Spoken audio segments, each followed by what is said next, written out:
इंसान तो बोल देता है कि मुझे यहाँ दर्द हो रहा है, यहाँ दुख रहा है, लेकिन जो एनिमल्स है बिल्कुल नहीं बोल पाते। सर तो इसमें आज जैसे आपका जो काम है उसको आप क्या मोटिवेट कर रहा था कि आपने उस टाइम यही चुना और मेडिकल साइंस में नहीं गए थे आप? हमारे समय में टू बी वेरी फ्रैंक ये बताऊँ कि अधिकांश लोग मेडिकल में ही जाना चाहते थे। जैसे सिर्फ एनिमल एंथुसियास्ट है वही ये कोर्स करे या जिनको एक्चुअली मेडिकल से प्यार है वो भी ये कोर्स करके मतलब सेटिस्फाई रह सकते हैं? ये ऐसी चीज़ है कि एंट्री करने के बाद प्यार होता है। ये बात मतलब ऐसी है कि शादी करने के बाद मोहब्बत होती है। तो ये प्रोफ़ेशन ही ऐसा है। एनिमल्स हमारी लाइफ में सिर्फ प्यार ही नहीं, हेल्थ के लिए भी एसेंशियल होते हैं। वो हमारा स्ट्रेस कम करते हैं और साथ ही साथ वो हमें इमोशनल सपोर्ट भी देते हैं। आइए जानते हैं आज इन एनिमल्स के बारे में, उनका बिहेवियर क्या होता है, वो कैसे अपने इमोशन एक्सप्रेस करते हैं एक वेट डॉक्टर से, जिन्होंने कई एनिमल्स की जान बचाई है। चलिए शुरू करते हैं पॉडकास्ट। नमस्ते सर, वेलकम टू आवर नमस्कार। शो। जी। मैं आपसे सबसे पहले पूछना चाहता हूँ जी। कि आप सबसे पहले तो अपने बारे में बताइए, आप क्या करते हैं और जी। आपको क्या मोटिवेट करता है ये प्रोफेशन में आने के लिए?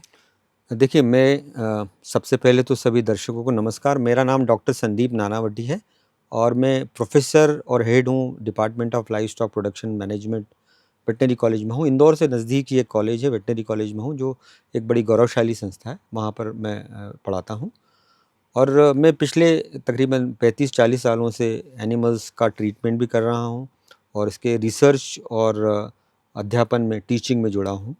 और जैसा कि आपने पूछा कि और क्या मुझे किस तरह से मैं इस फील्ड में आया या क्या तरीका रहा। तो शुरुआत में जब हमारे ज़माने में जब मेरा एडमिशन हुआ, तब बहुत ज़्यादा वेटरनरी साइंस के बारे में कोई जानता नहीं था। मेडिकल साइंस का बहुत ज़्यादा स्कोप हुआ करता था और पशु चिकित्सा का जो मामला था वो थोड़ा-सा बहुत ध्यान नहीं रखते थे लोग, क्योंकि इतना लोकप्रिय भी नहीं था। हुँ। उस ज़माने में पशु चिकित्सा, वेटरनरी साइंस का चयन करना अपने आप में एक जोखिम का काम था, बड़ा अच्छा। रिस्क का काम था, क्योंकि इतना ज़्यादा ना एनिमल्स थे, ना इतने एनिमल्स की केयर थी। आज के दौर जैसा दौर नहीं था। स्टिल कहीं न कहीं बचपन में ये लगता था कि ये जो बिना बोलने वाले पशु हैं, हुँ। उनकी चिकित्सा बहुत कठिन होती है, बहुत जटिल होती है।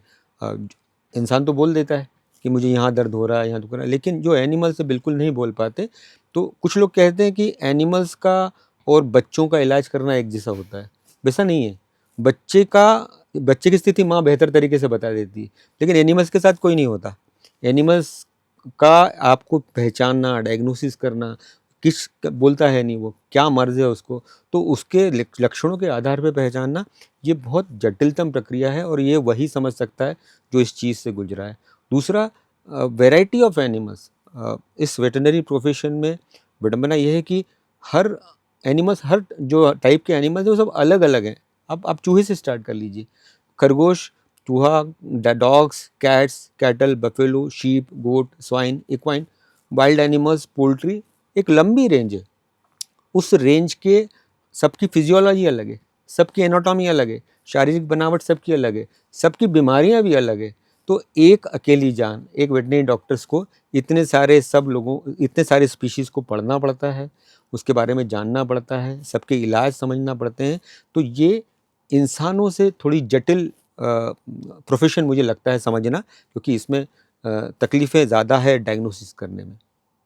सर तो इसमें आज जैसे आपका जो काम है उसको आप क्या मोटिवेट कर रहा था कि आपने उस टाइम यही चुना और मेडिकल साइंस में नहीं गए थे आप? हमारे समय में टू बी वेरी फ्रैंक ये बताऊँ कि अधिकांश लोग मेडिकल में ही जाना चाहते थे।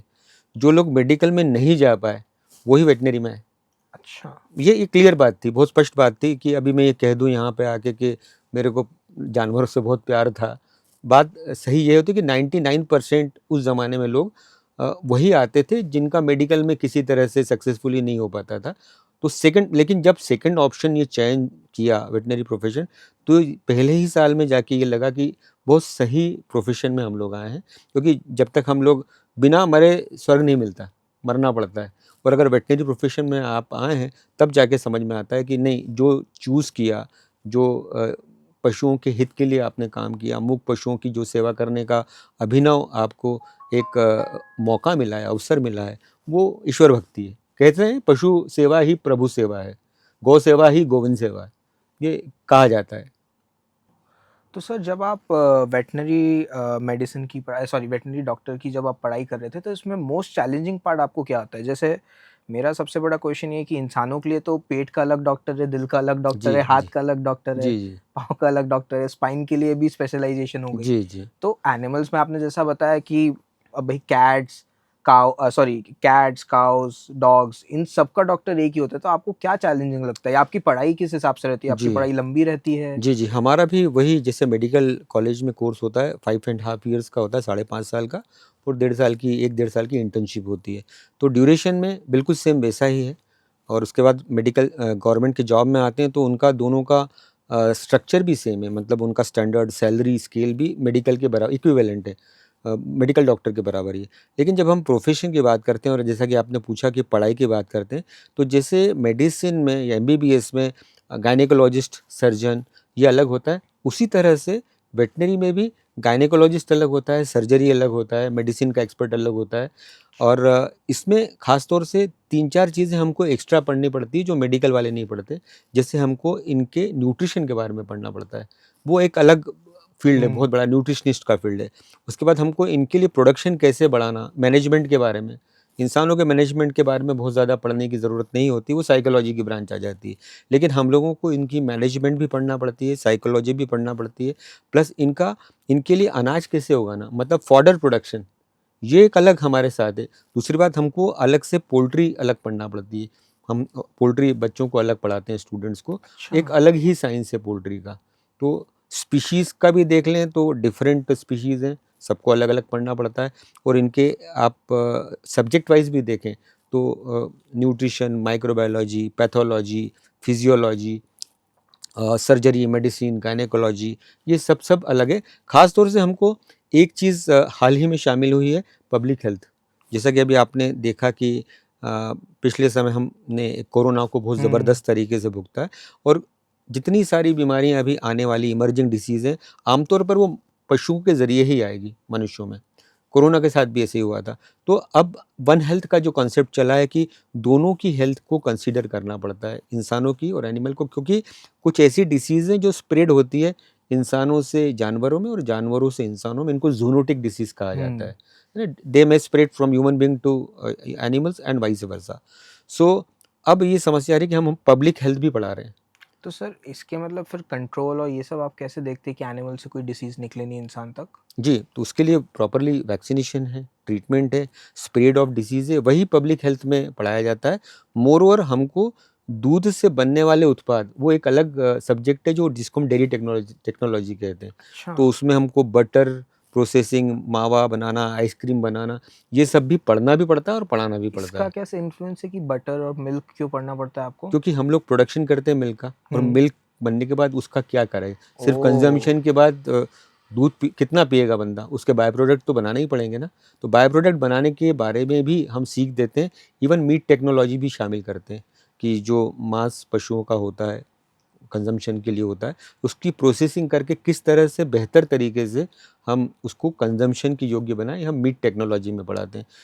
इतने सारे कोर्सेज़, इसके अलावा जो मेडिकल कॉलेज वाले कोर्स नहीं पढ़ते हैं वो जेनेटिक्स का। हमको क्रॉस ब्रीडिंग करना पड़ता है, जो इंसानों में नहीं है। हुँ। इंसान में डॉक्टर्स, मेडिकल डॉक्टर बचे रहते हैं इस चीज़ों से क्योंकि उनको ये सारा मामला गायनेकोलॉजी में आ जाता है। लेकिन हमको जैसे कोई ब्रीड डेवलप करना है, रोज़ नए-नए आविष्कार हो रहे हैं। वो ब्रीड डेवलप करेंगे जो ज़्यादा उत्पादन दे, वो गायें पैदा करेंगे जो ज़्यादा दूध उत्पादन करें या मांस ज़्यादा दें, ऐसे पोल्ट्री का ब्रीड का यूज़ करेंगे। तो ये सब करने में हमको एक अलग से मीट टेक्नोलॉजी डिपार्टमेंट की भी ज़रूरत पड़ती है। तो कहने का मतलब ये है कि वेटनरी प्रोफ़ेशन एक बहुत जटिल साइंस है, लेकिन जितना जटिल है उतना ही इंटरेस्टिंग है और जितना इंटरेस्टिंग है उतना ही समाज से जुड़ा हुआ है। और बहुत वास्ट भी है। मैं तो वास्ट आज बहुत पहली है, बार जान रहा हूँ कि इसमें इतनी सारी चीज़ें भी आ बहुत सकती हैं क्योंकि मीट का प्रोडक्शन और मीट से बीमारी नहीं फैले, जी, जी। ये तो एक बहुत बड़ा वर्ल्ड वाइड वो इश्यू है। बिल्कुल और बर्ड वो फ्लू सारा कितनी काम जल्दी न्यूज़ आ जी, जाती है कि जी, जी, रेनी सीज़न में बर्ड फ्लू हो रहा है, जी, नॉन-वेज खाने से प्रॉब्लम्स होती है, तो बिल्कुल, ये तो बिल्कुल। बहुत बड़ा इश्यू है। तो ये सारा कंट्रोल शुरुआत वेटरनरी डॉक्टर ही करते हैं। अच्छा। तो ये सब चीज़ें हैं। सर इसमें फिर आपको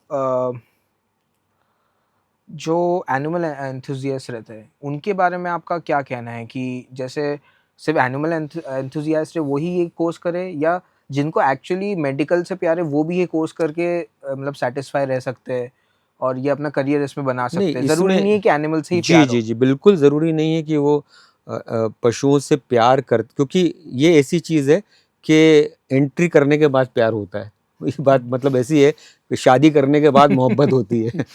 तो ये प्रोफ़ेशन ही ऐसा है कि एक बार आप एंटर कर लेते हैं, तो आपको एनिमल से इस कदर प्यार हो जाता है, क्योंकि आप उसके भीतर तक, तह तक जाते हैं, उसकी साइकोलॉजी तक जाते हैं, और जब समझ में आता है कि वो बिना बोलने वाला प्राणी कितना प्यार उंडेलता है अपने मालिक पे।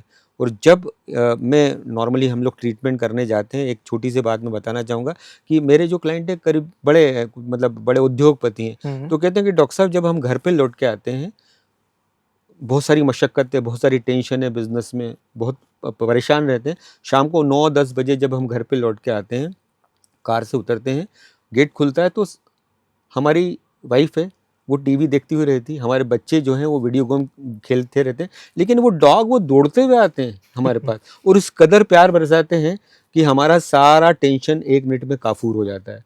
हम सारे स्ट्रेस से रिलीज़ हो जाते हैं और हमको वो प्यार देते हैं दिन भर का, जो हमको नहीं मिलता। तो बिल्कुल। ये कहने का मतलब कि जो अफ़ेक्शन है एनिमल्स देते हैं, तो जब ये समझ में आता है प्रोफ़ेशन में कि एनिमल्स कितने क्लोज़ हो सकते हैं इंसानों के, तब इस प्रोफ़ेशन की सार्थकता महसूस होती है। और और सर जैसे मेरे पास भी डॉग है, तो जी। मैंने भी ये सुना है कि डॉग का या एनिमल्स का जो दिमाग रहता है, वो इंसानों से जैसे डॉग का दिमाग से एक 3 साल के बच्चे जैसा रहता है। जी, इसलिए बिल्कुल। वो हमेशा खेलता, मस्ती करता जी, और जी। प्यार बाँटता है। बिल्कुल, मतलब बिल्कुल। उसको इन सब चीज़ों से मतलब नहीं कि मतलब आप नहीं। मुझे खाना दे रहे हो या जी, ये कर रहे हो। बस, बस। उसको सिर्फ़ ये है कि आप उसके साथ खेलो और प्यार करो। प्यार करो, ठीक मतलब बात। हर हर जानवर के साथ। हर हर एनिमल्स के साथ यही है। हालाँकि हमारी बौद्धिक स्तर और उसके बौद्धिक स्तर में बहुत अंतर होता है, आईक्यू बहुत अंतर है। पशुओं के दिमाग में, उसके सेरिब्रल हेमिस्फीयर में, इंसानों में अंतर तो बहुत आता है, लेकिन जो एक्सप्रेशन है, हम लोग इंसान लाग लपेट में उलझ गया है ना? बाहर की चकाचौंध में और तेरा मेरा और स्वार्थ में, वो सब चीज़ें वहाँ पे नहीं है। वहाँ पे अगर आप उसके मालिक हो, आप उसको खाना दे रहे हो, तो आपके लिए उसकी दुनिया आप हो, सीधी-सी बात है। सर और इसके बाद मुझे आपसे ये पूछना था कि आप वॉलंटरी वर्क क्या-क्या करते हैं? मतलब आप जी। क्या-क्या वॉलंटरी वर्क होते हैं? गवर्नमेंट कुछ पॉलिसीज़ के बारे में आप जी, बताना जी। चाहते हैं? देखिए, सबसे पहले वॉलंटरी वर्क की बात कर लेते हैं कि हर वेटरनरी डॉक्टर अपने हिसाब से प्रोफ़ेशन से जुड़ा हो, तो वो अपने-अपने हिसाब से काम, जैसे हम लोग जो बहुत सारी गौशालाओं का आजकल प्रदेश में और पूरे राष्ट्र में गौ सेवा के प्रति रुझान बढ़ा है। जो शासकीय नीति है वो भी गौ सेवा के लिए प्रवृत्त हो रही है। बहुत सारी गौशालाएँ खुली हैं, तो हम लोग अपनी सेवाएँ निःशुल्क जाके गौशाला में देते हैं। वहाँ पे कैंप आयोजित करते हैं, क्योंकि वहाँ पे नॉर्मली ऐसे एनिमल्स आते हैं जो सड़क पे एक्सीडेंटल होते हैं या वृद्ध होते हैं, उनको कोई देखने वाला नहीं होता है, तो गौशाला नहीं है, वो पशुओं का वृद्धाश्रम होता है, सीधी-सी बात है। जिनको कोई देखने वाला नहीं और उनका उत्पादन नहीं है, प्रोडक्शन नहीं है, तो इकोनॉमिकली वो किसी काम का नहीं है, और हुँ। जब इकोनॉमिकली काम का नहीं है, तो मानवीय प्रवृत्ति होती है कि पशुओं पे ध्यान नहीं दिया जाता। उस तमाम तरह की गायें, बैल, भैंसें वो जाके सीधे गौशाला की शरण पाती हैं, क्योंकि उनकी एज हो चुकी होती है। अब ऐसे एनिमल्स को देखना, ऐसे एनिमल्स का ट्रीटमेंट करना, उनका खिलाना-पिलाना, ये एक बहुत बड़ा चैलेंजिंग काम है और बहुत बड़ा सेवा का काम है। वो सब काम हम लोग करते हैं। दूसरी बात, आपने पूछा था कि शासन की तरफ से क्या योजनाएँ हैं? हुँ। इस बार अभी पिछले हाल ही में उम, प्रधानमंत्री जो नरेंद्र मोदी जी हैं, माननीय प्रधानमंत्री हमारे, उनकी बहुत अच्छी पशुओं के प्रति एक सेवा भावना देखी कि उन्होंने पशुओं के लिए बहुत सारी स्कीम्स अभी लॉन्च की, जो पशुपालकों को सीधे-सीधे फ़ायदा करती है। जैसे मैं आपको मिसाल के तौर पे बताऊँ, अभी एक राष्ट्रीय योजना लॉन्च हुई है, उसका नाम है नेशनल लाइवस्टॉक मिशन, 3 साल हो गए हैं इसको। इस नेशनल लाइवस्टॉक मिशन मतलब राष्ट्रीय पशुधन मिशन में ये सुविधा है कि शासन आपको, यदि आपके पास ज़मीन है, सिर्फ़ ज़मीन होना ज़रूरी है आपका, और आपका रुझान है, तो अगर आप बकरी पालन करना चाहते हैं, तो बकरी पालन में अगर आप 85 लाख का अनुदान आपको मिलता है और 15 लाख अच्छा। आपको लगाना है। इतना ज़्यादा, मतलब मोर देन 55% सब्सिडी आपको गवर्नमेंट से मिलेगी। उसी तरह से पोल्ट्री में भी बहुत ज़बरदस्त अनुदान है, मुर्गी पालन में। और चारा बनाने के लिए, जो चारा जो बनाते हैं उसको हम हुँ, हुँ। साइलेज कहते हैं, अच्छा। है ना? चारे का अचार बन जाता है, क्योंकि हरा चारा हर समय तो होता नहीं है, जिस समय हरा चारा बहुत ज़्यादा होता है तो उसको संग्रहित करके साल भर तक खाने के हिसाब से उसको बना ये भी एक बहुत बड़ा साइंस है। तो साइलेज फॉर्मेशन तो उसके भी मशीनें आती हैं, तो उसके लिए भी एस्टैब्लिश करने के लिए 60-70% का एक अनुदान है। तो अभी जो अगर मेरी बात सुन रहे हैं लोग देखने वाले, तो बहुत अच्छा नेशनल लाइव स्टॉक मिशन एक चल रहा है। आपको करना कुछ भी नहीं है, आपको पशु चिकित्सा विभाग में जाना है। यदि आपके नाम की ज़मीन है तो आप या तो मुर्गी पालन कर सकते हैं, शूकर पालन कर सकते हैं या बकरी पालन कर सकते हैं। उसी तरह से एक आचार्य विद्यासागर के नाम से एक योजना है जिसमें आपको डेयरी फार्म एस्टैब्लिश करने के लिए बहुत अच्छा अनुदान दिया है। तो ये गौ पालन के लिए योजना है। हाल ही में मध्य प्रदेश में एक खास योजना लॉन्च हुई है। हमारे सीएम ने मुख्यमंत्री मध्य प्रदेश शासन ने एक योजना लॉन्च की, उसका नाम है बाबा अंबेडकर कामधेनु योजना, गौशाला की योजना है। इसमें तकरीबन 42 लाख का लोन है उसमें, और उसमें 33% अनुदान शेड्यूल कास्ट शेड्यूल ट्राइब के लिए है और 25% अनुदान सामान्य जाति के लोगों के लिए। सिर्फ इतना होना है कि आपके पास 3 एकड़ की ज़मीन हो। इतनी ज़मीन होती है तो आपको इतना अनुदान आराम से मिल सकता है, और ये प्रवृत्त करता है डेयरी फार्म खोलने के लिए।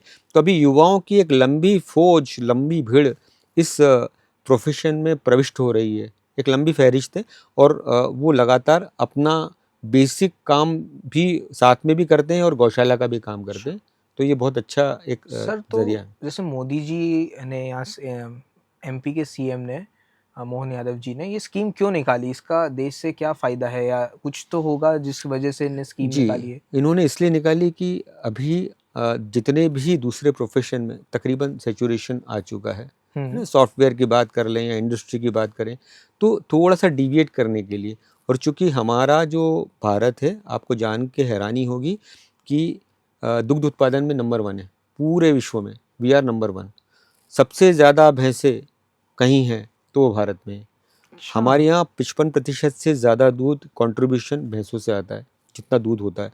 तो इतना सब होने की वजह से जो संपन्नता का ऐसा उन्होंने महसूस किया कि अब गौ सेवा, चूँकि एक अध्यात्म से भी जुड़ा हुआ पहलू भी है और एक शांति भी देता है गौ सेवा करना, और उसके अलावा इससे हमको यदि आमदनी की प्राप्ति होती है, तो अगर हमारा शिक्षित नवयुवक अगर तबका इस प्रोफेशन में आता है, तो इसको वो सभी हासिल हो सकता है जो एक अच्छे सॉफ्टवेयर इंजीनियर को मिल सकता है, जिसको अपना देश छोड़ के बेंगलोर और अपना प्रदेश छोड़ के बेंगलोर या पुणे जाना पड़ता है, जहाँ पे वो 20,000 40,000 रुपये का किराए का मकान लेता है और बड़ी मुश्किल से अपना जीवन यापन करता है। तो बेहतर यही होगा कि यदि ज़मीन आपकी है तो अपना देश, अपना प्रदेश, अपनी मिट्टी छोड़ के क्यों जाएँ? ये जी, प्रोफेशन बिल्कुल अडॉप्ट सर, करें। और मुझे लगता है कि एनिमल्स को पालने में और उसमें एक मेंटल पीस भी मिलती है। वो जी, शायद आज के ह्यूमन बीइंग में नहीं बहुत चल मिलती। रहा है, वेल बीइंग से रिलेटेड, बिल्कुल कि सही है। भई आपको वेल बीइंग के लिए बहुत पैसा खर्च करना पड़ रहा है, और हाँ, करेंगे लोग आगे जाके, मंत्रालय बन गया क्योंकि स्ट्रेस हैप्पीनेस के इतना लिए। हो हाँ, गया हाँ। है। जी, जी। तो वो स्ट्रेस रिलीज़ करने के लिए animal is one of the best thing, जैसा बेस्ट आपने बताया जी, जी, कि जी। कोई घर आता है तो बीवी बच्चे टीवी देखते हाँ, हैं हाँ। शायद,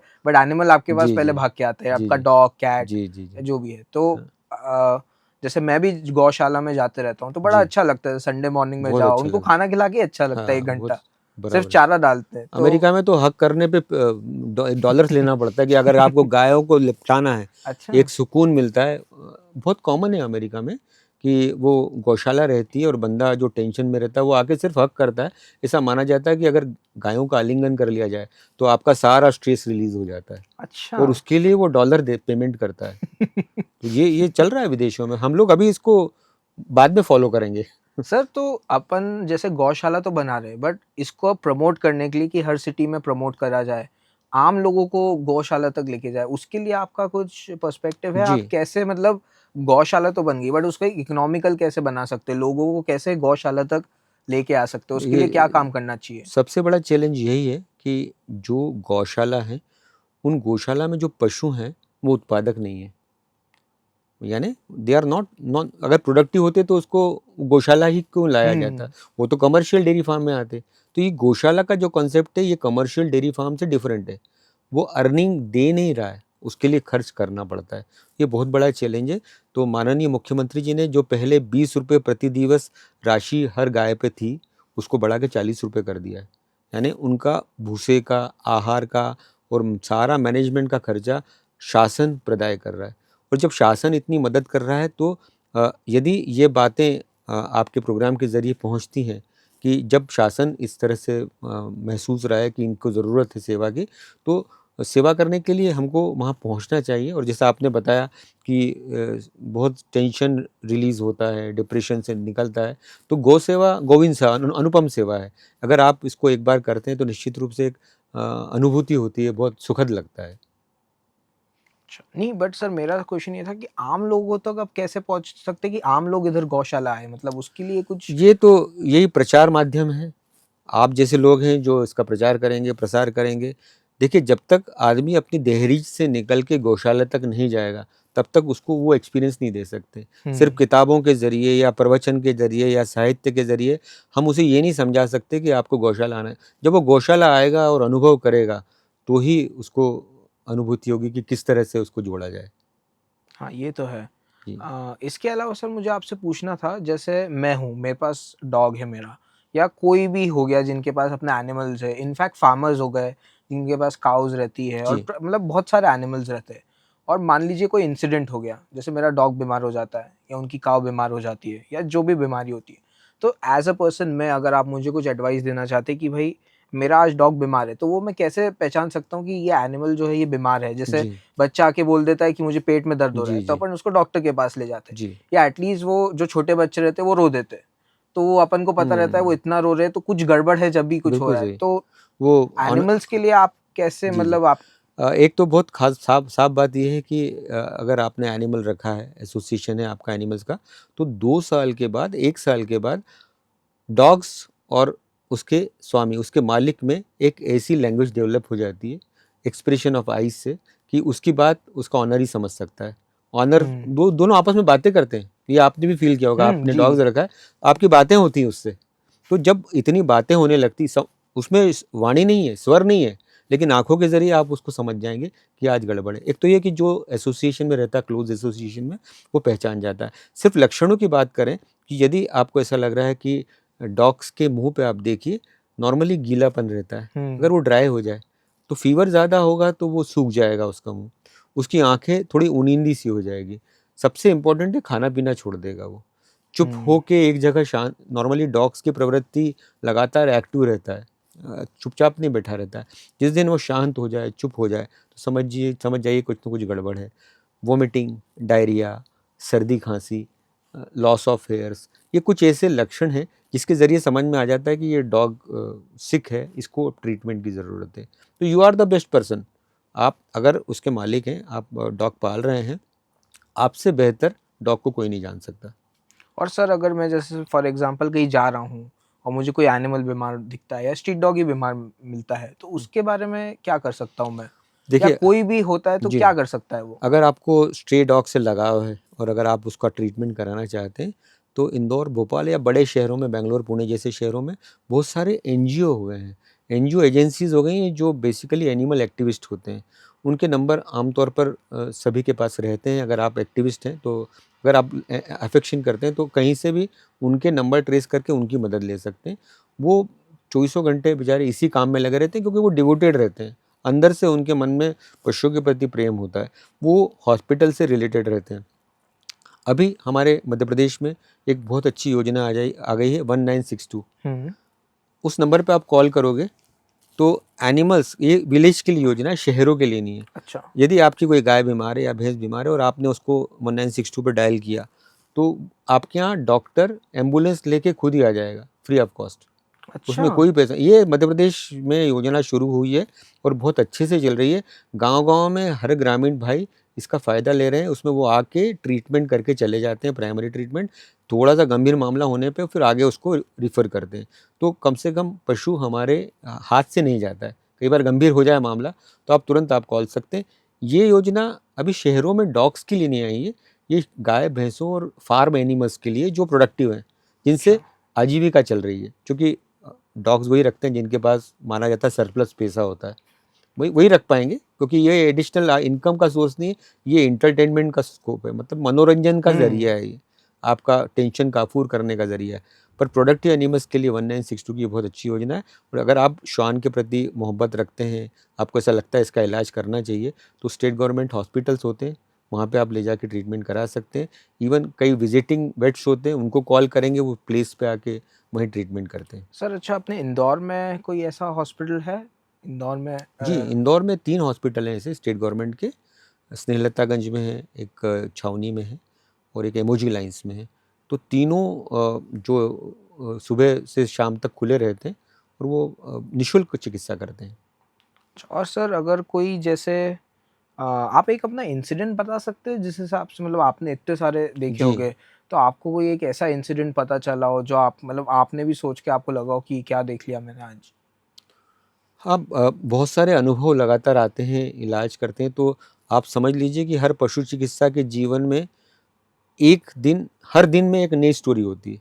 मतलब अगर हम डायरी लिखने बैठें तो एक अच्छा खासा नावल बना सकते हैं। रोज़ नए अनुभव, और वो नए अनुभव पुराने कल के अनुभव से डिफरेंट होते हैं जब भी ट्रीटमेंट करने में, क्योंकि हर डॉग अलग तरीके से, हर ऑनर अपनी स्टोरी अलग कहता है। तो एक एक इंसिडेंस मेरे को याद आ रहा है कि प्रतिकूल परिस्थितियों में कभी ट्रीटमेंट करना पड़े मूक पशुओं का, जब आपके हाथ में कुछ भी नहीं है और जानवर आपके सामने देह त्याग कर रहा, प्राण छोड़ रहा है वो, और आपको उसको बचाना सबसे बड़ा चैलेंज का काम है। तो ये मैं आपको किस्सा बता रहा हूँ कि तब मैं नया-नया ही जॉइन किया था। मतलब मुश्किल से डिग्री लेने के 2-3 साल के बाद मैं स्टेट गवर्नमेंट के नौकरी में था और धार के पास एक गाँव है, वहाँ पे मैं अपना ट्रीटमेंट कर रहा था। तो मेरे पास जो किट थी उसमें बहुत सारा सामान नहीं था ऑपरेशन। तभी किसी कोई एक भैंस वाला आया, उसने बोला कि साहब मेरी भैंस ने आम की गुठली खा ली है और वो आम की गुठली यहाँ पे इसकी इसोफेजियल ट्रैक्ट में उसकी नली में, अन्न नली में फँस गई है और तकरीबन जाने जैसे ही मामला हो गया था। अब मेरे सामने उन्होंने लाके वो एनिमल को खड़ा कर दिया। अब मेरे पास जितनी सीमित साधन थे, मुझे ऐसा लगा कि मुझे कुछ न कुछ इसके लिए करना चाहिए। एनिमल हाथ से जा रहा है, जाने नहीं देना चाहिए। अपना जो भी अपन जितना स्किल जानते हैं, तो मैंने उनकी मदद से भैंस को गिराया नीचे, कंट्रोल किया। कंट्रोल करना बहुत ज़रूरी, एनेस्थीसिया था नहीं मेरे पास। अच्छा। बिना बेहोशी के मुझे काम करना था और उसकी गले में जो अटकी हुई जो गुठली है, आम की गुठली, उसको निकालना था। बहुत बड़ा चैलेंजिंग काम था। पुराना कोई अनुभव नहीं था। मुझे कुछ बहुत ज़्यादा, क्योंकि मुझे 2 ही साल हुए थे। जो सीखा था मैंने कॉलेज में सीखा था। तो फिर मैंने उसके मालिक से परमिशन ली कि मुझे ट्राई करने दो, मैं करता हूँ। बोले नहीं सर करो ट्राई, लगभग जाने ही वाली ही है। आप जो कर सकते हो कर लो। तो मैंने छोटा-सा उसके यहाँ से ब्लेड मँगवाया या चाकू जैसा मँगाया और उससे इंसाइज़ किया। कुछ था नहीं, स्कैल्पेल था नहीं। वो स्किन इंसाइज़ किया मैंने और स्किन को अलग हटा के, और फिर मैंने अंदर हाथ डाल के थोड़ा-सा, और उसका मुझे वहाँ पे 2 चीज़ें नज़र आई। एक तो साँस नली होती है, उसके साथ में एक अन्न नली रहती है। एक ट्रैकिया होता है, एक इसोफेजियल ट्रैक्ट होता है, और वो इसोफेजियल ट्रैक्ट में वो केरी की गुठली फँसी थी। तो मैंने जैसे-तैसे करके और उसकी गुठली को प्रेस करते हुए उसको मुँह की तरफ ले गया मैं, अंदर हाथ डाल के। नो हाइजीन, नथिंग, फील्ड में मिट्टी आस-पास, और मैं सर्जरी कर रहा था, क्योंकि मेरे पास कुछ था नहीं। और मैंने उसको सरकाते गया और वो गुठली आ गई मुँह के अंदर, और फिर उन्होंने साइड ऑफ द जॉ से हाथ डाल के ऑनर ने गुठली निकाल और दी। वो गाय बच गई और मतलब। वो भैंस को फिर मैं ओपन तो छोड़ नहीं सकता था, मेरे पास कुछ था नहीं। तो फिर मैंने बोरे सोने का जो सुआ होता है वो मँगाया। भैंस की स्किन बहुत मोटी होती है, हुँ। और उस सुए से मैंने सुतली अच्छा। बाँधी और सूचर बंद किए और एंटीसेप्टिक ड्रेसिंग किया। मतलब अभी तो मैं इतना ही कर सकता हूँ। और फिर अगले 5-6 दिन तक लगातार उसकी सेवा की, रोज़ ड्रेसिंग करता था। वो भैंस करीब अपने 10 साल तक और उसने अपनी जीवन यापन किया, पूरे जीवन करके फिर वो गई। वो मालिक के अभी भी फ़ोन आते हैं कि साहब वो केस मेरे को अभी तक याद है। मेरे जीवन का भी एक अनुपम केस है ये। सर ये तो बहुत ही मतलब होता है, ऐसा बहुत होता है। मैंने बोला रोज़ स्टोरी आती है, रोज़ किस्से होते सर तो जैसा आपने बताया कि आपने अभी जो केस हैंडल करा था कि जिसके गले में एक आम की गुठली अटक गई हैं। थी, जी, तो ऐसे तो कितने सारे पोल्यूटिंग आइटम्स होते हैं, जैसे मैंने सुना है कॉमनली तो जी। जो अपनी पॉलीथिन्स होती है वो अटक जाती है। हुँ। तो इसके प्रति अगर आपके पास बहुत सारे अभी केसेस आते हैं और लोगों को पोल्यूशन नहीं जी, जी। करना चाहिए, मतलब इसके प्रति आप कुछ कहना चाहते हैं? जी, बहुत सौभाग्य की बात है, इंदौर शहर और भोपाल की बात करें, जैसे आप सब जानते हैं कि इंदौर नंबर 1 है सफाई में, सालों से आ रहा है। तो हमारे यहाँ प्लास्टिक पॉलीथीन सड़कों पे अभी आजकल नहीं पाया जाता, क्योंकि सफाई अच्छे से हो रही है। और ऐसे में दूसरी बात, एक खास बात और भी हो गई है कि गायें नहीं के बराबर है। गायें हुँ। सड़क पर है ही नहीं। तो हमारे यहाँ ये प्रकरण तकरीबन ख़त्म से हो गए हैं। लेकिन उन शहरों में जहाँ पर गायें अभी भी सड़कों पर घूमती हैं और अभी तक प्लास्टिक पॉलीथीन में खाना डाला जाता है, क्योंकि आमतौर पर क्या होता है, गृहस्थ या जो गृहिणी होती है वो प्लास्टिक में फूड रख के अपना जूठन रख के ऐसे फेंक देता है। वो डिफ्रेंशिएट नहीं कर पाती गाय जो सड़क पर घूम रही है, वो खा लेती, और जब ये खाती तो उसका र्यूमन नाम का एक हिस्सा होता है। पेट के 4 हिस्से होते हैं गाय भैंसों में, पेट में 4 हिस्से होते हैं, जैसे सिंपल स्टमक नहीं है, उसके 4 कंपार्टमेंट होते हैं। एक कंपार्टमेंट होता है उसका नाम र्यूमन है, उस र्यूमन में सारा पाचन वगैरह होता है, डाइजेशन होता है, तो उसमें जाके ये प्लास्टिक पॉलीथीन अटक जाती है और एक तरह से बॉल बन जाता है। 1 2 3 4 5 लगातार रोज़ प्लास्टिक अगर खाने में आया, तो वो जब बॉल अटक गया तो एक तरह से कई बार उसका डाइजेशन चोक हो जाता है, और चोक होने की वजह से उसमें इतनी ज़्यादा गैस भर जाती है, वो गैस रेस्पिरेटरी सिस्टम को डिस्ट्रेस करती है और अंततः मौत हो जाती है बहुत जल्दी, और बड़ा हश्र बहुत ख़राब होता है। ऐसे गाय या भैंसों का जब पोस्टमार्टम किया जाता है कि आखिर हुआ कैसे ये, तो उनके पेट में आप अचरज मानेंगे कि करीब 8-8 10-10 किलो पॉलीथीन निकलती है, चप्पल निकलते हैं, जूते निकलते हैं। ये सब चीज़ें कहाँ, ये हमने दी है, हम लोगों ने दिए हैं ये, जो हम लोग सड़कों पे डाल देते हैं। तो ये स्ट्रे एनिमल जो सड़कों पे आवारा पशु घूम रहे हैं, उनमें ये बहुत ज़्यादा होता है, क्योंकि वो बेचारे जानते नहीं कि खाना कौन-सा है और प्लास्टिक कौन-सा है। तो अगर ये बात आप सुन रहे हैं, तो आप देखिए कि कितनी दर्दनाक मौत होती होगी पशु की जब उसके पेट में प्लास्टिक पॉलीथीन हो जाता है, वो साँस नहीं ले पाता और दम घुटने की वजह से, साँस नहीं लेने की वजह से उसकी डेथ हो जाती है। तो ये बहुत होता है, तो ये पॉल्यूशन से सीधे-सीधे जुड़ी हुई चीज़ है, प्लास्टिक पॉलीथीन से। तो बेहतर होगा कि कम से कम प्लास्टिक पॉलीथीन का उपयोग करें, और अगर कर भी रहे हैं तो उसका जो निष्पादन, जो डिस्पोज़ल कर रहे हैं आप, वो इतना सुरक्षित तरीके से कीजिए कि आपकी वजह से किसी पशु की हत्या ही है ये, पशु के वध का आपके ऊपर दोष ना आए। तो सर मतलब सिर्फ प्लास्टिक ही होता है कि जैसे आपने बताया रबर की चप्पल है और सभी जितनी होती है, मतलब every whatever it may be any inedible item जो खाने योग्य नहीं है, उसमें मेटालिक चीज़ भी चली जाती है कई बार। कचरे में तो कुछ भी हो सकता है, और वो खाने में इतने मतलब, चूँकि उनको खाना मिलता नहीं है, तो खाने में वो डिफरेंशिएट नहीं कर पाते और वो सब उदरस्त कर लेते हैं। सर तो वो सिर्फ खाना ही खाने आते हैं उधर, अगर अपन जैसे प्लास्टिक पॉलीथीन में खाना ही डालना बंद कर दे तो वो नहीं नहीं खाएंगे फिर? नहीं, अगर आप उनको खाना दे रहे हैं, खाना देना भी है उनको, तो आप प्लास्टिक पॉलीथीन का इस्तेमाल ना कीजिए उसको। अपना खाना देना हो तो दे सकते हैं। हमारे हिंदू संस्कृति में तो परंपरा है कि जो पहली रोटी गाय गाय की दी जाती है ना, तो वो परंपरा अपनी जगह बिल्कुल सही है, पर वो हम लोग बहुत हाइजीनिक तरीके से और सेवा भावना के साथ करते थे, और अभी हम लोग अपना कचरा सड़क पर डाल देते हैं, और वो उनके प्राण का कारण बन जाता है। तो इसका मतलब ये तो अच्छी बात है, जैसे इंदौर भोपाल हो गए, इसमें इंदौर क्लीनिनेस का इस पे भी असर आया है, बहुत असर ये आया तो है इसमें। बहुत अच्छी बात है। एकदम रुक गए हैं ये केसेस। सर जैसा आपने बताया कि इंदौर भोपाल में अभी स्ट्रे गाय या स्ट्रे काउज नहीं है, स्ट्रे डॉग्स नहीं है, मैंने अभी न्यूज़ में भी सुना है कि अपना जो मतलब in all over India actually कि डॉग बाइटिंग के केसेस बहुत बढ़ गए, उसके बारे में आप कुछ कहना चाहते हैं जी। और उसके क्या मतलब सोल्यूशंस हो सकते हैं? हाँ, अभी हम देख रहे हैं कि पिछले मीडिया के ज़रिए और अखबारों में ये बहुत खबरें आ रही हैं कि रील्स भी चल रही हैं कि 10-12 कुत्ते एक साथ किसी महिला के स्कूटर पे अटैक करते हैं, और वो स्पीड बढ़ा देती है और उसका अल्टीमेटली एक्सीडेंट हो जाता है, या काट लेते हैं तो ये सब चीज़ें ये हो रही हैं, पहले भी होती होंगी, लेकिन चूँकि अब इतना ज़्यादा मीडिया जागरूक हो गया है कि आपको ये दृश्य श्रव्य के माध्यम से दिख रहा है सब ये होता यूँ है कि जैसे इंदौर और भोपाल की बात ले लें या बड़े शहरों की बात ले लें, अभी यहाँ पे हम लोग स्वच्छता प्रिय हो गए हैं, जूठन और खाना हम लोग सड़क पर नहीं डालते हैं।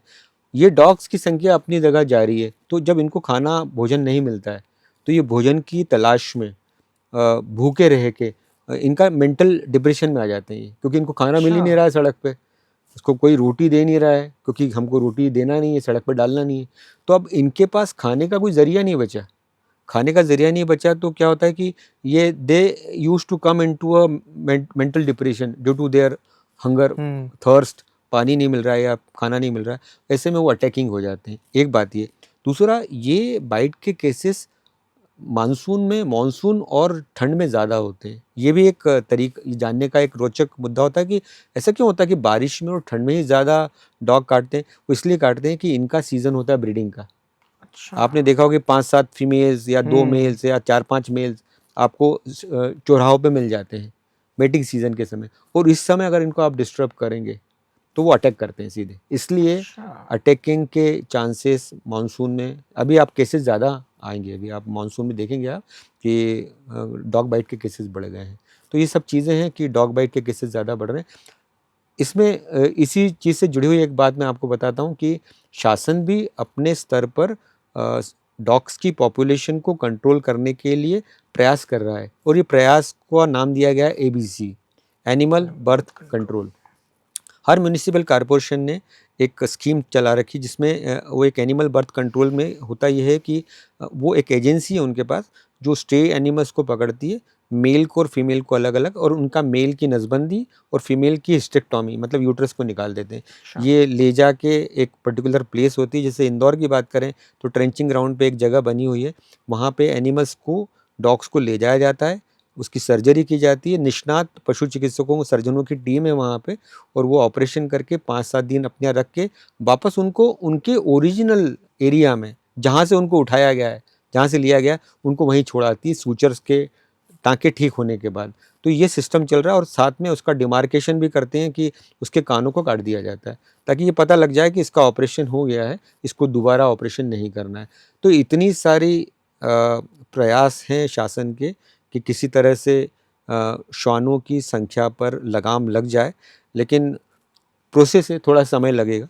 सर तो इसके लिए आम आदमी क्या कर सकते हैं? जैसे मेरे घर के आगे स्ट्रीट डॉग्स है तो, और उनके कान कटे हुए नहीं है, तो एक बार किसी को यस, बोल दिया जाए। आप बिल्कुल नगर निगम की जो कंट्रोल रूम है, एक स्पेशल फ़ोन नंबर है वहाँ पे, आप वहाँ पे उनको खबर कर सकते हैं कि मेरे एरिया में इतने एनिमल्स हैं जिनका ऑपरेशन किया जाना है। आपकी जो कंप्लेंट है वो दर्ज हो जाएगी वो, और समय रहते हुए आपके पास, अगर आप परस्यू करते हैं मैटर को, तो टीम आएगी और आपके यहाँ के डॉग्स को ले जाएगी, ऑपरेशन करके फिर छोड़ जाएगी आपको। और सर ऑपरेशन सब एकदम परफेक्ट अच्छी हो जाता कंडीशन है, में होता है बढ़िया जैसे हो आप। जाते हैं, क्योंकि ये स्ट्रे एनिमल्स हैं, बहुत ज़्यादा संवेदनशील नहीं होते, जल्दी ठीक हो जाते हैं, क्योंकि वो उनका रहना ही खाना इस तरह का है, उनको ज़्यादा धूप, ज़्यादा गर्मी, ज़्यादा बारिश में रहने की आदत है, तो वो जल्दी ठीक भी अडाप्ट हो जाते हैं। बहुत जल्दी होता है। रेजिस्टेंस पावर अच्छा होता है उनमें, तो वो ऑपरेशन करने के बाद बड़े तरीके से हो जाते हैं और वो आ जाते हैं वापस। और सर ये करना ज़रूरी है कि इनको कंट्रोल ही करा जाए? मतलब मुझे क्योंकि थोड़ा-सा ऐसा इमोशनल लगता है कि उनकी नसबंदी क्यों करी जा रही है? मतलब आपका क्या कहना है इसमें? नहीं, देखिए इसमें थोड़ा-सा, जब हम लोग अपने वैज्ञानिक दृष्टिकोण की बात करते हैं, या फिर हम लोग कुछ अच्छे के लिए बात करते हैं, तो ऐसे सोच बौने हो जाते हैं। ये इमोशंस हमको अपने दिमाग में हुँ। नहीं रखना चाहिए, क्योंकि आप बेहतरी के लिए कर रहे हैं। मानव की एक डॉग अगर 5-7 लोगों को काट लेता है और उससे रेबीज़ रेबीज़ हो जाता है, तो रेबीज़ एक, जानते हैं आप, इतना हुँ। जानलेवा रोग है कि उसका कोई इलाज ही नहीं है। एक बार रेबीज़ के सिम्पटम्स आ जाते हैं तो उसका एक ही इलाज है, मौत। अगर ऐसा डॉग, रैबिट डॉग है, उसने 5-7-10 लोगों को काट लिया, उसमें से 3-4 लोगों ने कभी टीका नहीं लगवाया गलती से, तो उसको रेबीज़ हो जाएगा, और उसकी, तो अगर ऐसा काम, अगर आपको रेबीज़ जैसे चीज़ों को रोकना है, तो आपको ये इमोशंस थोड़ा-सा साइड में रखना पड़ेगा, और ऑपरेशन सामान्य नहीं, है। ये तो ठीक है, तो इंसानों के लिए हो गया, डॉग के लिए क्या फ़ायदा है कि उनकी नसबंदी हो जाए तो?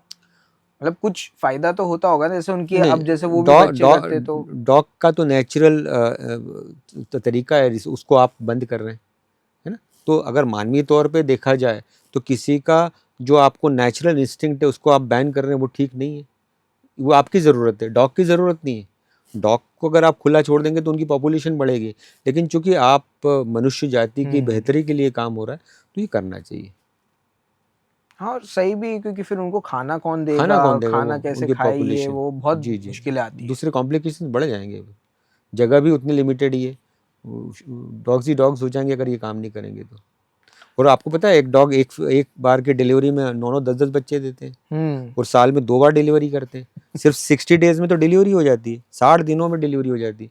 तो एक डॉग 1 साल में 2 बार बच्चे देता है, और वो 12-12, 8-8 बच्चे देगा। तो आप देख लीजिए कि पप्स की नंबर कितने हो जाएँगे।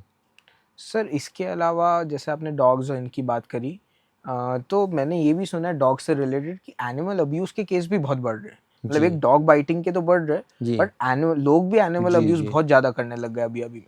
तो उसके बारे में आप क्या कहना चाहते हैं? ये सिर्फ़ डॉग बाइटिंग ही कारण है कि कुछ और कारण नहीं, है, बहुत साइकोलॉजिकल है? बहुत सारे कारण हैं, कि अगर आप सिर्फ अब्यूज़िंग टुवर्ड्स डॉग्स की बात करें तो नहीं, मैं एनिमल्स भी मतलब हाँ, उसमें सिर्फ़ डॉग्स नहीं आते, वो जी, तो जी। क्या है कि स्ट्रे डॉग्स सिर्फ़ सबसे ज़्यादा जी, रहते हैं, जी, हर जी, सिटी में इंडिया में। जी। अ, अभी अपन इस बात को इसी काउज़ तरह, भी, कि इनफैक्ट काउज़ के जी, अगेंस्ट भी बहुत सारी बहुत सारे चीज़ें हो रही है, अब्यूज़िंग, मतलब पीटते अननेचुरल हैं, जो मारते इंसान हैं, कर रहा है नेचुरल, काउज़ के जी, साथ, जी, जी। बहुत सारी चीज़ें हो रही बकरियों हैं के साथ। तो मैं बकरियों। सबका पूछना चाह रहा हूँ कि ये क्यों हो रहा है और इसका क्या? ये कारण यही हो रहा है कि आमतौर पर जो इंसान है वो आज के दौर में इस अवसाद के दौर से गुजर रहा है। बहुत सारी साइकोलॉजिकल प्रॉब्लम्स है, वो अपना कहीं न कहीं गुस्सा उतारता है। उसको अगर कोई ऑब्जेक्टिव गुस्सा उतारने के लिए नहीं मिलता है। कुछ ऐसी कंडीशंस डेवलप हो गई आजकल, जो भी इकोनॉमिकली, फाइनेंशियली प्रॉब्लम, किसी को पारिवारिक जो भी मुद्दे हैं, तो ये आजकल इंसानों में घर कर रही है और इसका सीधा-सीधा एक ही उसको मूक पशु मिलता है। तो उनके ऊपर जो आक्रमण, जैसे आमतौर पे गाँव में गाय-भैंसें पाली जाती है, तो ये गुस्सा उतारने वाली बात है। तो उनको या तो टीज़ करते हैं या मारते हैं या उनसे ज़्यादा प्रोडक्शन कर लेने के लिए भी अब्यूज़ करते हैं। ये भी आपको अच्छा। बता दूँ मैं कि जैसे उनसे आपको दूध नहीं मिल रहा है, तो दूध लेने के लिए ऑक्सीटोसिन नाम का एक इंजेक्शन है, वो लगा देते हैं। भैंसों में ये बहुत कॉमन है। भैंसों में क्या होता है कि उनके शिशुओं की मौत हो जाए कभी, तो भैंसें दूध देना बंद कर देती है। भैंसें अगर दूध देना बंद करती है, तो उसके सामने इकोनॉमिक वाली बात हो जाती है कि मैं इसको पाल के करूँगा क्या इतनी बड़ी, अगर भैंस दूध मिल नहीं रहा है मुझे, तो वो टीके लगाता है, इंजेक्शन लगाता है। उसको बोलते हैं दूध उतारने वाले टीके, ऑक्सीटोसिन हार्मोन का नाम है। उसका बहुत दुष्प्रभाव हो सकता है पशु पे भी और कुछ के ट्रेसेस हो सकता है मिल्क में भी आ जाएँ। हालाँकि वैज्ञानिक तौर पे अभी ये साबित नहीं हुआ है, लेकिन नेचुरल तो नहीं है ऑक्सीटोसिन हुँ। इंजेक्शन लगाना। तो जैसे ही ऑक्सीटोसिन इंजेक्शन लगाता है, गाय भैंस दूध देना चालू कर देती है, वो दूध निकाल लेता है। उसको मातृत्व की भावना इतनी प्रबल होती है भैंसों में कि अगर उसका संतान नहीं है तो वो दूध देना बंद कर देती है, क्योंकि उसका दूध उसके संतान के लिए है। जब संतान नहीं है तो दूध नहीं देगी और ऐसे में फिर उसको नुकसान होता है पशुपालक को। तो ऐसे में इंजेक्शन, तो ये भी एक तरह से अब्यूज़ है, इंजेक्शन बिल्कुल। लगाना। तो इस तरह के बहुत सारे तरीके हैं, प्रताड़ना है, जिससे हमारे पशु गुज़र रहे हैं। सर इसके अलावा मुझे एक क्यूरियोसिटी भी थी पूछना, पर्सनल थी, कि एनिमल राइट्स और एनिमल वेलफेयर में क्या फ़र्क होता है? जी, दोनों बहुत डिफरेंट है। डिफरेंट ये है कि जो एनिमल राइट्स वाली बात है, उसमें पशुओं जो इस एनिमल राइट्स की जो हिमायती हैं, जो समर्थक हैं, उनका ये कहना है कि जैसा स्वभाव, जैसा व्यवहार हम मनुष्यों के साथ करते हैं, वैसा का वैसे ही पशुओं से भी किया जाए। यानी पशुओं को न खाने के लिए पाला जाए, न उनसे कोई उत्पादन के लिए पाला जाए, उनको मनोरंजन का साधन न समझा जाए या फिर उनके क्लॉथ, उनसे जो बनने वाले हैं, वो सब यूज़ ना करें। उनको बिल्कुल ह्यूमन जैसा ट्रीटमेंट दिया जाए, ये एनिमल राइट्स की बात है। हुँ। उनको उनके अधिकार हैं। लेकिन वेलफेयर थोड़ा-सा डिफरेंट है। वेलफेयर का कहना ये है, एनिमल वेलफेयर वाला, कि उसमें पशुओं से फ़ायदा तो लिया जाए, उनसे दूध भी लिया जाए, मांस भी लिया जाए, लेकिन उनको ऐसी कंडीशन दी जाए, ऐसा व्यवहार किया जाए जो उनके लिए सहनीय हो, मतलब असहनीय व्यवहार ना हो और मानवीय व्यवहार हो। यानी इवन अगर आप उनसे दूध भी ले रहे हैं, तो उनको अच्छी तरीके से पाला जाए, उनको प्रॉपर खाना दिया जाए, फूड अच्छा हो, उनको डराया ना जाए, फ़ियर ना हो। 3F की बात करते हैं, फूड, फ़ियर और मतलब मनोरंजन दिया जाए उनको, एंटरटेनमेंट, फ़न। फ़न वो किया जाए। तो ये सब होना चाहिए उनके साथ, उनको डराया ना जाए। सर इसका असर शायद मिल्क और इस पे भी आता है, उनके बाय प्रोडक्ट ऐसा कुछ रहता है क्या कि बाय उसका प्रोडक्ट पे तो एग्ज़ैक्टली कुछ अगर कुछ आप फ़र्क पड़ता ऐसा है भी कि उनसे? साइंटिफिकली प्रूव नहीं हुआ है कि अगर आप किसी को परेशान करते हैं तो, मतलब पर फिर चिकन भी में, चिकन मीट उसमें किसी में? उसमें उसमें अगर स्ट्रेस में अगर एनिमल रहेगा तो उसकी मीट क्वालिटी पे असर आएगा। मीट क्वालिटी उतनी अच्छी नहीं होगी। बट उसके अलावा जैसे स्किन विन और इस पे तो कोई कुछ नहीं होता होगा ना? स्ट्रेस में एनिमल खाना कम कर देता है, हेल्थ कंडीशन ख़राब हो जाती है। अगर आप उसको परेशान कर रहे हैं या हुँ। अगर उसके वेलफेयर नहीं कर रहे हैं, जैसे फ़र्ज़ कीजिए कि आपने एक गौशाला खोली है जिसमें 10 गायें बंधना है। आपने अपने फ़ायदे के लिए उसमें 15 या 20 गायें बाँध दी, तो उसको ना रोशनी मिलेगी, नहीं सही तरीके से उसको खड़े रहने का स्थान मिलेगा और जब ऐसा सब कुछ होगा, तो उसका उत्पादन सही नहीं होगा। नुकसान हुँ। फार्मर का ही है, किसानों का ही नुकसान है। तो सर अपन इतनी जो सारी बातें करी, आपको एक एंडिंग मैसेज देना चाहते हैं अब? अब मैं इस सुनने वाले दर्शकों को यही कहना चाहूँगा कि एक बहुत अनुपम अनुभव है पशुओं को पालना। डॉग्स रहें या कैटल, बफेलो रहें, बहुत नायाब एक एक्सपीरियंस है और उसको हर समय किसी भी सूरत में एक बार जीवन में उसका अनुभव लेना चाहिए। क्योंकि अगर आप जो एनिमल्स को साथ में रखते हैं और उसके से जो फीलिंग्स आपको मिलती है, वो उसका कोई मोल नहीं है, उसका कोई एक्सप्रेशन भी नहीं है, उसको भाषण के ज़रिए, बोलने के ज़रिए बताया नहीं, उसको अनुभव किया जा सकता है। दूसरा, अगर आप एनिमल्स रख भी रहे हैं तो मेरी आपको ये सलाह है कि आप उससे पूरी तरह से उसके साथ न्याय करें, मानव मतलब ऐसा व्यवहार करें। यदि आप उसको एनिमल को अपने घर पे लेके आए हैं तो ऐसा नहीं हो कि वो एसेट बनने के बजाय लायबिलिटी बन जाए। आपकी वो ज़िम्मेदारी है और आपके भरोसे वो एनिमल बाहर आया, आपके घर में आया है, तो आपके घर का सदस्य है, तो उसका पूरा जीवन में उसको कोई दुःख ना रहे और अच्छे से उसका जीवन यापन हो। Thank you so much sir आने के लिए। नमस्कार। मैं होप करता हूँ कि इस पॉडकास्ट से ये पॉडकास्ट और लोगों तक पहुँचे और वो ये जानें कि भाई एनिमल वेलफेयर क्या होता है, उनकी प्रोटेक्शन कैसे करनी चाहिए और उसके अलावा कि उनकी केयर कैसे करते हैं और सबसे इम्पोर्टेंट उनसे जो अपन को इमोशंस मिलते हैं वो कितने इम्पोर्टेंट जी। होते हैं।